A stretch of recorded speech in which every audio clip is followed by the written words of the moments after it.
깜깜이 예산으로 불리는 특수활동비, 대통령부터 줄이기로 했습니다. 공직사회 전반으로 확산될 것 같습니다.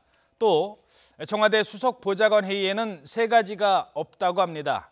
사전에 결론 내놓고 하는 형식적 회의가 없고 대통령이 얘기하면 수석들이 받아쓰는 받아쓰기도 없어집니다.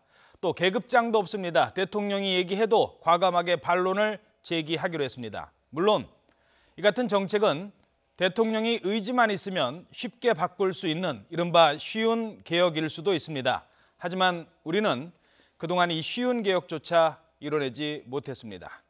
정치권 이슈 추은호 해설위원, 최창렬 용인대 교수와 함께 살펴보겠습니다. 안녕하십니까? 네, 안녕하세요. 예. 과거에는 대통령 주재 수석 비서관 회의, 대수비 뭐 이렇게 했었는데 그렇습니다. 그게 수석 보좌관 회의로 바뀌었다고요? 예, 수보 회의로 명칭이 바뀌었죠. 하나의 문재인 대통령부터 이제 등장한 수보 회의의 핵심은 탈권이라고 저는 생각이 됩니다. 예. 그러니까 대통령의 그 권위적인 회의 운영, 권위적인 리더십을 버리겠다. 그리고 청와대부터 수평적인 리더십을 로 이제 회의를 운영하겠다라는 거고요. 그리고 그동안 이제 회의 운영 자체가 대통령의 일방적인 지시 그리고 그 수석 비서관들이 이렇게 받아 써서 그걸 전파하는 역할에 그치지 않았습니까? 그것이 아니라 수보 회의를 통해서 생산적인 결론이 내릴 수 있도록 구성원들이 격의 없이 토론하고 소통하는, 그래서 바람직한 결론을 도출하는 그런 회의로 바꾸겠다라고 하는 대통령의 의지가 담겨 있습니다. 예. 회의의 어떤 형식을 바꾼다는 거는 거기에서 그 실질적 내용도 자유롭게 발언할 수 있다 보면 뭔가 달라질 수 있는 거 아니겠습니까? 그렇죠. 내용의 변화가 물론 중요합니다만 일단 그 내용이 변화하려면 그것을 담는 그릇이 좀 바뀌어야 되는 거거든요. 예. 지금 우리 추 의원께서 잘 설명한 것처럼 지난 정권 때 그 받아쓰기 논란이 굉장히 많았잖아요. 예. 그리고 사실 국민들도 그 대수비라고 했던 그 수석비서관에 의해서 대통령의 말을 그냥 부지런히 적는 이런 모습들 보기가 좀 불편했는데 일단 그런 것들이 변한다고 보고 저는 이게 왜 중요하냐면요. 예. 형식이 바뀐다는 것은 일단 당청 관계가 바뀔 수도 있다고 생각을 해요. 지난 정권 때 얼마나 많이 그 언론도 그랬고 일반적으로 대통령의 국정 운영 방식이 바뀌어야 된다는 지적이 굉장히 많았어요. 예. 국정 운영 방식의 변화라는 것은 사실상 수평적 당청 관계로 바꾸라라는 것이었고 모든 것을 수직적이고 위계적이고 서열 구조로 하는 것을 바꾸라라는 거였거든요. 예. 지금 얘기한 산무라는 게 받아쓰기 없고 예. 미리 정해진 결론 없고 그리고 계급장 뗀다 이런 얘기는 대화와 어떤 그 타협이라든지 대화 여러 가지 자기들의 의견을 그대로 브레인스토닝을 할 수 있다는 얘기잖아요. 예. 그렇다면 그런 부분에서부터 이제 격식을 깨고 의견을 개진할 수 있는 거예요. 임정수 비서실장이 대통령께 반대해도 되느냐 물어봤더니 참모는 반대하는 게 의무다 이렇게 대통령이 얘기를 했잖아요. 예.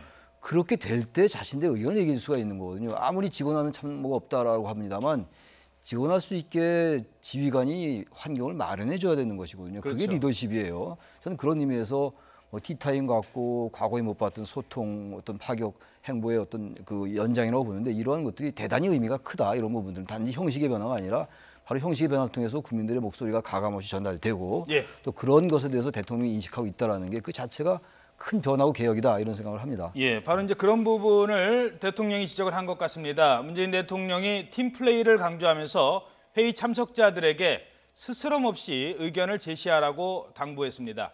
대통령의 발언 직접 들어보시죠.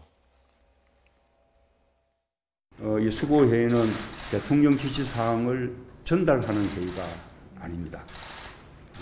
그냥 다 함께 공유하고 토론 통해서 결정하는 회의. 대통령님 지시사항에 대해서도 이견을 얘기할 수 있습니까? 그런데 그것이 대단히 중요합니다. 대통령 지시에 대해서 이견을 제기하는 것은 해도 되느냐가 아니라 해야 할 의무입니다. 네, 대통령의 지시에 대해서 이견을 얘기하는 건 어찌 보면 참모들의 의무입니다. 그렇습니다. 그 의무를 제대로 수행하지 못한 안종범 수석 같은 경우는 지금 법원에 판결을 기다리고 있는 상황 아니겠습니까? 이런 분위기에서 무슨 현대차에다가 뭐 납품해 주세요 얘기 나오겠습니까? 아니면 대통령 7시간 동안 어디 가셨지?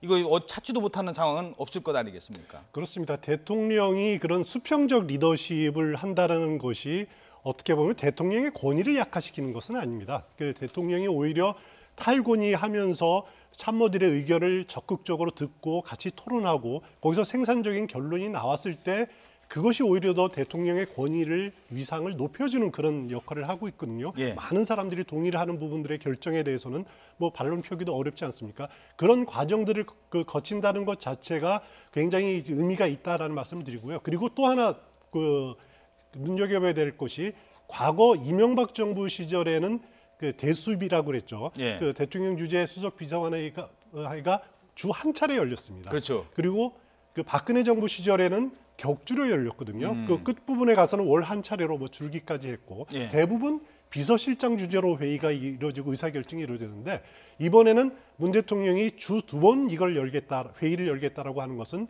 대통령이 청와대가 같이 참석하는 그 회의가 의사결정의 중요한 주체가 된다라는 거죠. 그런 점에서 그 사선에 의한 정책 결정이 아니라 공식 기구를 통한 그 정책 결정이 이루어진다. 그 장이 된다라는 것에서 저는 상당한 큰 의미가 있다고 생각이 됩니다. 예. 전 이거 이 부분을 보면서 국무회의도 그렇게 좀 바뀌었으면 좋겠어요. 예. 국무회의는 국무위원회 자격으로 참석하는 거거든요. 그렇죠. 그러니까 어떤 자신이 만약에 외교부 장관이라 하더라도 외교적 사안이 아닌 것에 대해서도 얘기하라고 해서 국무위원회 자격으로 국무회의를 참석하는 것인데 그렇죠. 전 우리나라 제가 과문한 탓일지 모르겠는데 국무위원들이 그런 현안에 대해서 어떤 그 자유롭게. 목소리를 내는 걸 못 봤어요. 그러니까 예. 국무회의라는 것은 청와대 지금 뭐 수보회의 여기서 얘기가 충분히 걸러지고 그 다음에 국무회의에서 강요들이 국무위원으로서 여러 가지 얘기를 할 수가 있는 거거든요. 그렇게 함으로써 뭔가 의견이 잘 협치가 되고 이렇게 바뀔 수가 있는 거거든요. 이러한 부분들이 좀 민간의 부분까지 좀 확산됐으면 좋겠어요. 사실 뭐 이런 말씀하기 좀 그렇습니다만 대통령 문화가 권위적이다 보니까 예. 민간도 굉장히 권위적이에요. 그렇죠. 일반 기업, 저도 뭐 대학에 있습니다만 CEO가 대학교 얘기하면은 쫙 간부들이 받아줬고 받아줬고 이게 완전히 우리 사회의 구조와 일상화 고착화됐다는 얘기예요. 예. 이래 가지고는 사회가 바뀔 수 없어요. 저는 이런 부분들이 어떤 보기에 따라서 뭐 이게 뭐가 그렇게 중요하냐라고 볼지 모르지만 굉장히 전 중요한 변화라고 보는 거예요. 협치라는 건 뭡니까? 수평적 협력이 협치예요. 거버넌스라는 건데 대통령이 이런 모습들이 전 낙수 효과에 의해서 민간 전반에 확산된다면은 사회가 전반적으로 이렇게 평등해질 수 있는 그런 하나의 단초가 될 수 있다 그런 예. 생각이 듭니다. 예. 여담입니다만 그 조국 수석이 대통령님 커피 저기 있습니다. 그 그렇습니다. 말은 커피 알아서 따라 드십시오라는 그 얘기잖아요. 그렇습니다. 그런 장면이 있었다고 하더라고요. 그 얘기도 잠깐 짚어보죠. 지금 사진 보겠습니다. 대통령님 커피 저기 있습니다. 가서 알아서 드십시오. 이 얘기잖아요. 예, 문재인 대통령이 직접 커피를 이렇게 내려서 먹는 장면이 연출이 됐는데요. 예. 문재인 대통령이 커피 광입니다. 커피를 그렇습니까? 굉장히 좋아합니다. 커피를 좋아하는데 특히 그 문 블렌딩이라고 할 정도로 예. 한 3가지 원두를 중남미산 원두를 이렇게 섞어서 먹는 본인이 예, 그러니까 그 섞은 걸 좋아하는. 커피점에 이렇게 요청을 하면 만들어주죠. 그거를 되게 좋아하는데 문재인 대통령은 그 사인이었을 때는 그 좋아하는 커피숍에 하루에 3번씩이나 갔다고 이렇게 알려져 있는데 이 장면을 보면서 제가 떠오른 부분이 그 과거에 노무현 전 대통령 시절에도 비슷한 장면이 연출된 적이 그렇습니까? 있습니다. 노무현 전 대통령이 저희들이 사진을 준비했는데요. 노무현 대통령 당시에 커피 따라 마시는 장면이 있네요. 예, 노무현 전 대통령이 2003년 2월부터 취임을 하지 않았습니까? 그 예. 이후부터 직접 국무회의 중간에 이렇게 이제 휴식 시간이라든가 전이라든가 이럴 때 커피를 직접 손수 타 먹었습니다. 그걸 그대로 어떻게 보면 문재인 대통령이 답습하고 있는 건데 예. 노무현 대통령은 블렌딩 커피가 아니라 원두 커피가 아니라 봉지 커피를 무척 예, 좋아했다고 우리 합니다. 믹스 커피. 예, 그렇습니다. 그래서 지금 화면 보시면은 이제 그렇네요. 저기 봉지 봉투, 커피를 예. 직접 만들어서 예.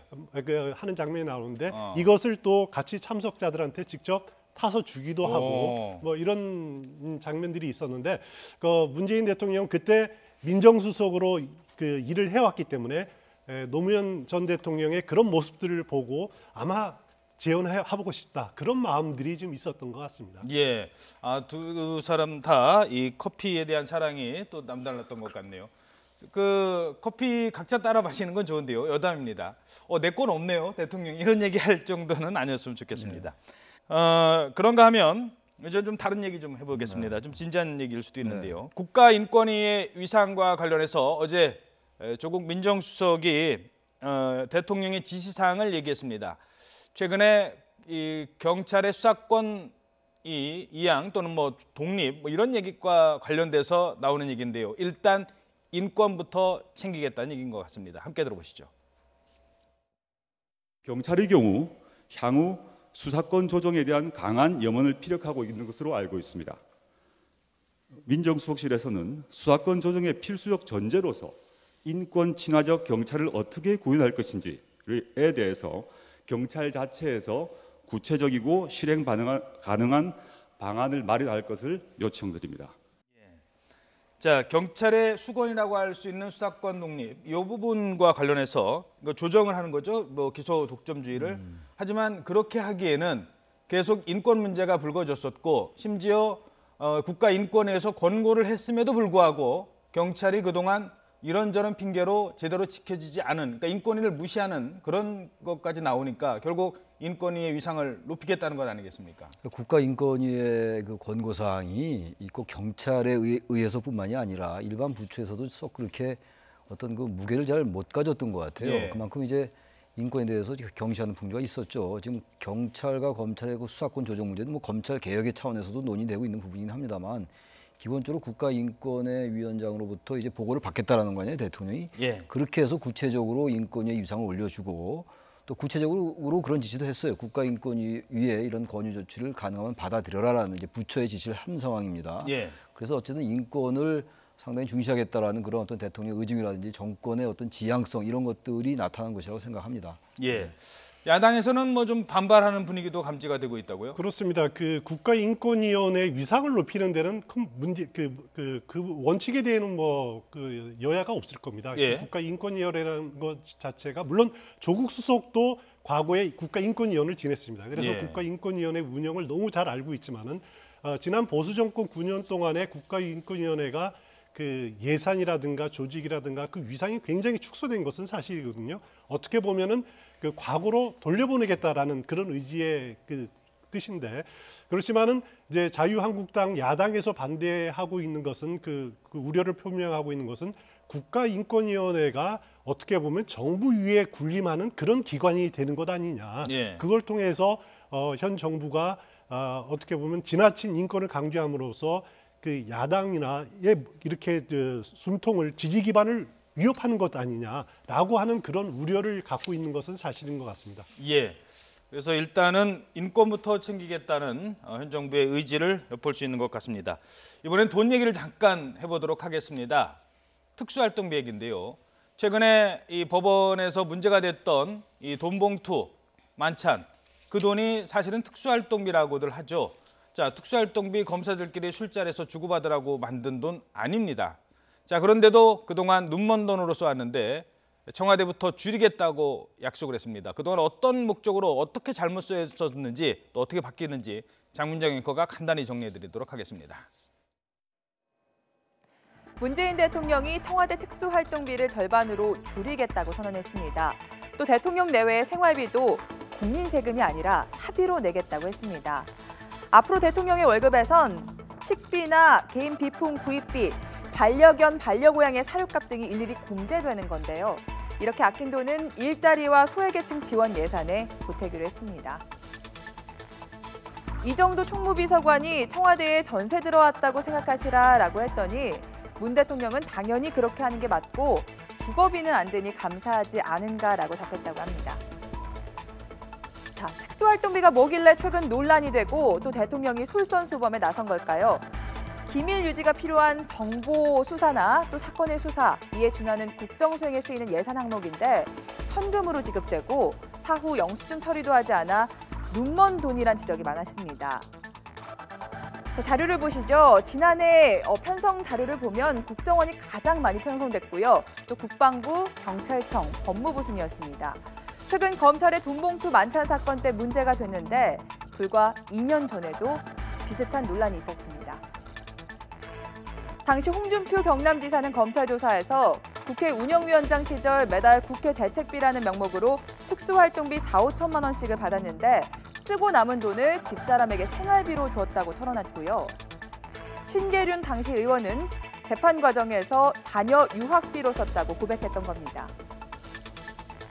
당시에도 당연히 비판 여론은 들끓었습니다. 하지만 행정부는 물론 입법부와 사법부까지 모두 특수활동비의 수혜자인 상황에서 관행은 잘 고쳐지지 않았는데요.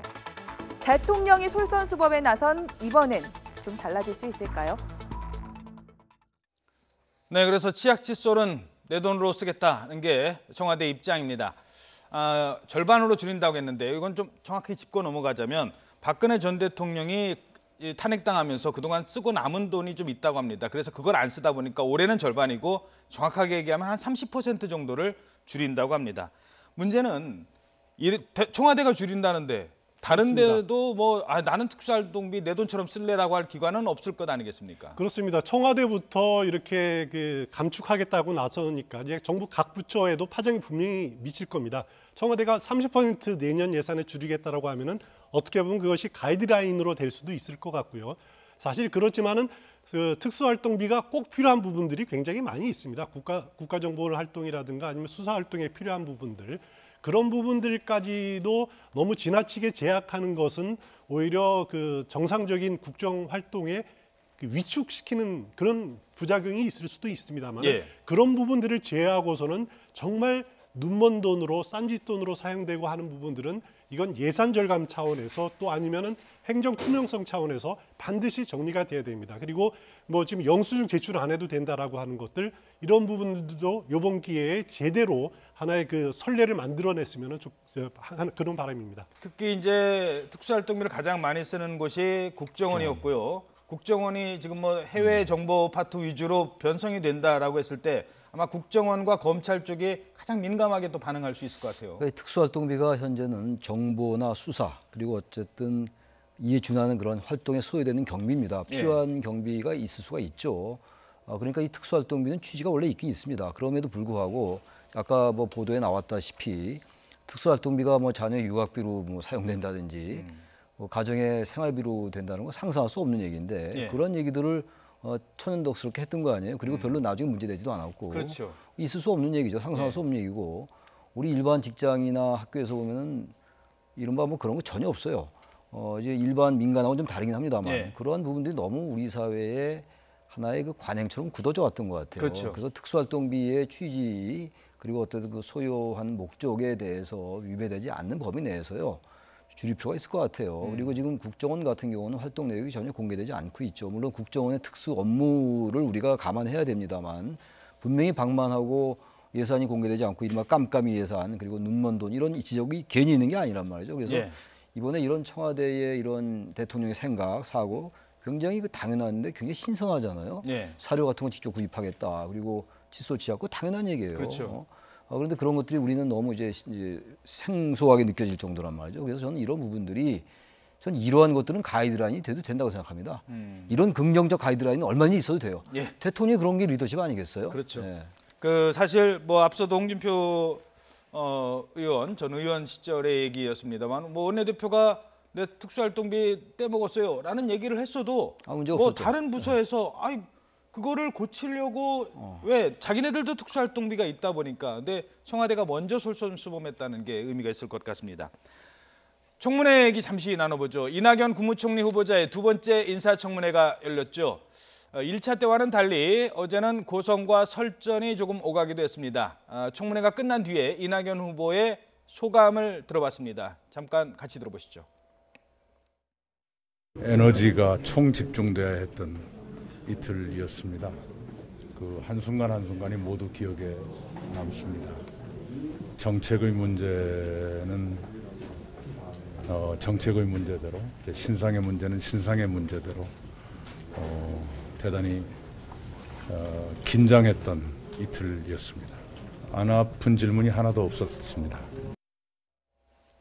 네, 일단 간단하게 통과 가능성 어떻게 전망하십니까? 전 통과될 가능성이 상당히 높다고 생각을 합니다. 일단 국민의당에서 뭐 의원들 이현주 원내부 수석 대변인이 상당히 뭐 부정적인 얘기 했다 하더라도 청무위원으로 참가했던 김광수 의원도 일단 뭐 여러 가지 문제가 있다 하더라도 큰 문제가 없다, 기본 소양 됐다라고 말도 했고 그리고 국민의당은 기본적으로 호남의 지지 기반을 둔 정당이고 해서 크게 반대하지 않을 것 같고요. 단지 자유한국당이 상당히 부정적 기류가 형성이 돼 있긴 해요. 그러나 자유한국당을 제외한 국민의당과 바른정당이 만약에 찬성을 하게 된다면 과반을 넘는 거기 때문에 일단 찬성될 통과될 가능성은 상당히 높다. 일단 그렇게 생각합니다. 예. 이 시간에는 그 이낙연 총리 후보자에 대한 얘기보다는 공세에 나섰던 그 야당 그리고 수배에 나섰던 여당 얘기를 좀 짚어보도록 하겠습니다. 여야 의원들의 청문회에 임하는 태도는 어떻다고 보십니까? 이번 청문회가 어떻게 보면 여야 공수가 바뀌지 않았습니까? 그래서 그 부분에 대해서 어떤 태도를 취할지 국회의원, 청문위원들이 거기에 이제 저도 관심 있게 봤는데 일단 총평을 드리면은 자유한국당, 국민의당 이런 야당 의원들 대단히 잘했습니다. 예. 제가 보기에는 과거처럼 뭐 정해를 한다든가 고함을 지른다든가 트집 잡는다든가 이런 것 없이 나름대로 합리적인 그 범위 내에서 문제 제기하고 물론 오버하는 장면도 있었습니다. 이 부인의 제작 의혹 이거는 확인 안 된 제보를 가지고 뭐 문제 제기한 그런 제작 의혹이요? 의혹은 있었지만 국민들이 다 궁금해하는 짚어야 될 부분들은 그래도 성실하게 짚었고 그것도 주어진 틀 안에서 잘 했다라고 저는 그래서 충분한 높은 점수를 주고 싶습니다. 예. 하지만 더불어민주당 여당 청문위원들의 경우에는 저는 별로 이렇게 낙제점을 주고 싶은데요. 왜냐하면은 공수가 바뀌었다고 해서 이렇게 과거의 여당 의원들이 했듯이 더불어민주당 청문위원들이 계속 감싸기로만 일관했다. 그것은 정권 교체가 됐으면은 정치도 바뀌어야 된다라고 하는 국민들의 기대감이 있는데 그런 기대감을 충분히 미치지 못한 그런 좀 아쉬운 대목이 있었다라고 평가하고 싶습니다. 예. 자, 그런가 하면 그 문자 폭탄 얘기가 잠깐 있습니다. 이 야당 의원들에게 경대수 의원 같은 경우는 어제 이제 자신의 아들이 병역 면제를 뭐 여기까지 또 언급하기는 좀 죄송합니다만 네. 그 질병까지 얘기하면서 뭐 아들이 앞으로 그 걱정이 된다라고 얘기를 할 정도로 화면 잠깐 보시죠. 지금 문자 폭탄이 여기저기서 이렇게 쏟아졌습니다. 주로 이제 공세를 펼쳤던 야당 의원들한테 저런 문자 폭탄이 왔다고 합니다. 두 가지로 볼 수 있을 것 같아요. 첫째는 이 어떤 의정 활동에 대해서 자신과 생각이 다르다는 이유로 저렇게 문자 폭탄까지 날려가면서 하는 게 과연 바람직하냐? 이건 여론 재판일 수도 있다라는 지적도 있고요. 또 하나는 그동안 의원들이 얼마나 청문회나 아니면 피감기관 상대로 정말로 안하무인했습니까? 국민의 대표라는 이유로 온갖 심한 얘기까지 더 많이 하지 않았습니까? 그런 거를 또 견제할 수 있는 견제 장치가 될 수 있다는 측면도 있는데요. 어떻게 보십니까? 두 가지 측면이 다 있습니다. 지금 말씀처럼. 근데 일단 좀 긍정적 측면을 먼저 말씀드리면 일종의 SNS를 통한 직접 민주주의적인 방식이다. 국민들이 청문회를 보고 의사를 개진하는 것이기 때문에 마냥 부정적으로 볼 수 없겠습니다만 그리고 거기서 나온 것들에 대해서 지적할 수 있죠. 왜 그 청문위원 스스로는 처신을 깨끗이 하지 않으면서 왜 그러냐라고 얘기할 수 있는데 그게 폭탄의 수준이라면 문자 폭탄이라는 말들을 많이 하잖아요. 지난 선거 과정 때부터 그게 폭탄의 수준이 돼서 만약에 청문하는 위원이 거기에 대해서 위축을 느낄 정도라면 청문회 때 이런 것들은 바람직하지 못해요. 어떤 이런 것들이 위압적으로 작동된다든지 이런 식으로 지금 화면에 나오잖아요. 완전 웃기는 인간 이런 것들은 사실 좀 맹목에 가까울 수가 있는 부분들이거든요. 그래서 이런 SNS를 통해서 이런 문자나 카톡을 통해서 어떤 그런 부분들을 지적하는 건 좋으나 이것이 너무 과도하면 안 된다는 얘기거든요. 다시 말하면은 어떠한 소수 의견 같은 것들도 이제 존중돼야 되는 것이고 민주주의라는 게 다수에 의한 지배를 하더라도 말이죠. 그래서 중요한 게 그 칼 포퍼의 그 열린 사회와 그 적들이라는 책이 있어요. 아주 유명한 책이죠. 열린 사회에 적들이 있어요. 개방 사회, 오픈 소사이어티에 대한 적이라는 게 남의 의견을 억압하는 거, 그리고 어떤 집단적으로 남을 무시하는 거 이런 것들이 사실 민주주의의 적이라는 거거든요. 그래서 저는 이런 문자 폭탄이 꼭 그런 것과 비유되는 건 아니라 하더라도요. 어떤 특정한 목적을 가지고 집단적으로 의원에게 청문위원에게 위압감을 느낄 정도로 하는 것은 그 좋은 취지에도 불구하고 그리고 그런 긍정적 측면이 분명히 있음에도 불구하고 상당히 우려할 부분이 있다. 그래서 경계해야 된다. 그래야 이런 그야말로 국민들의 어떤 SNS를 통한 견제나 비판이 오히려 빛을 발할 수가 있다. 이런 생각을 합니다. 예, 사실 이번이 문자 폭탄이 처음은 아니고 그 전에도 계속 있어 왔기 때문에 의원들 사이에서도 여기에 대한 대응 방안이 필요하다는 주장은 나오기는 합니다. 어떻습니까? 그렇습니다. 이것이 굉장히 의정 활동, 국회의원들의 의정 활동을 위축시키는 결과가 돼서는 안 된다. 물론 시민들의 정치 참여 많아진 것은 아주 바람직한 현상이지만은 그것이 국회의원들의 의정 활동을 침해하고 제약하고 위협하는 그런 요인이 돼서는 그것은 결국 국민들한테 마이너스다라고 하는 부분들을 좀 문자 폭탄 보내시는 분들도 명심했으면 좋겠습니다. 예, 문자를 보내시는 분들께서는 문자를 충분히 보내고 의견 개선할 수 있습니다. 하지만 그게 폭탄이 되면 누군가가 뒤에서 조정을 해서 자, 저 사람한테 공격합시다 하는 폭탄이 되면 안 되겠죠.